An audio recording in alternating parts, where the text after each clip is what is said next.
Shalom, selamat pagi bagi kita semuanya Bapak Ibu, saudara-saudara sekalian. Kita sangat bersyukur buat penyertaan Tuhan sepanjang malam hari ini. Dan sebelum kita memulai aktivitas kita, marilah kita terlebih dahulu mendengarkan firman Tuhan. Kita berdoa. Bapa yang bertahta dalam kerajaan surga, kami sangat mengucap syukur kepadamu pada pagi hari ini atas penyertaan-Mu kepada kami sepanjang malam yang telah kami lalui. Tuhan, sebelum kami memulai aktivitas kami pada hari ini, kami terlebih dahulu akan mendengarkan firman-Mu. Berilah kedamaian terhadap hati dan pikiran kami, dan ampuni kami atas segala keberdosaan kami. Dalam Putra-Mu Yesus Kristus kami berdoa. Amin. Firman Tuhan bagi kita pada pagi hari ini tertulis dalam Evangelium Matius pasal 5 ayat 19. Beginilah bunyi firman Tuhan.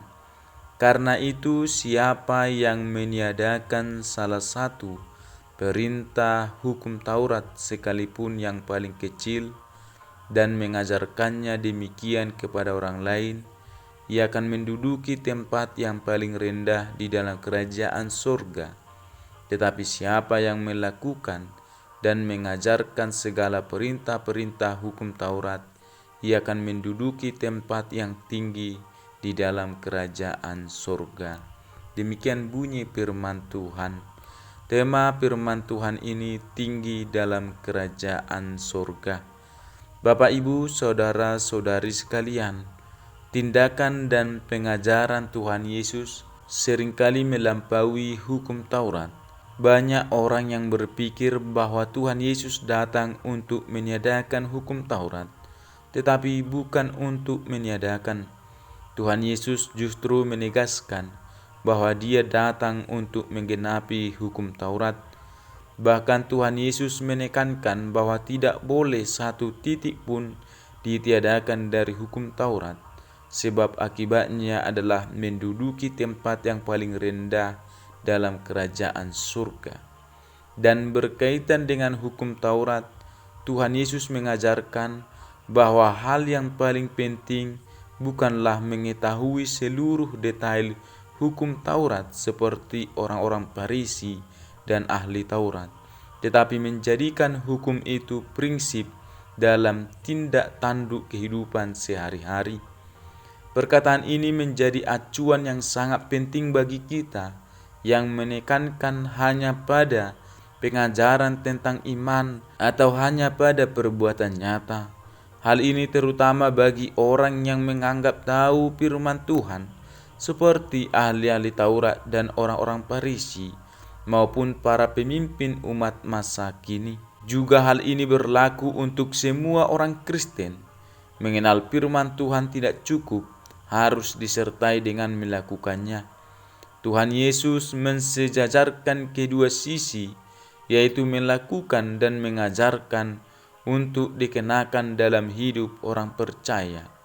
Sebelum seseorang mengajar orang lain kebenaran firman, ia wajib melakukan dan hidup di dalamnya terlebih dahulu.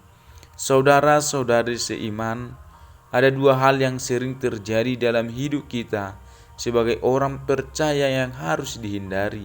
Pertama, kemunafikan, yaitu mengajarkan kebenaran kepada orang lain tetapi tidak melakukannya sendiri.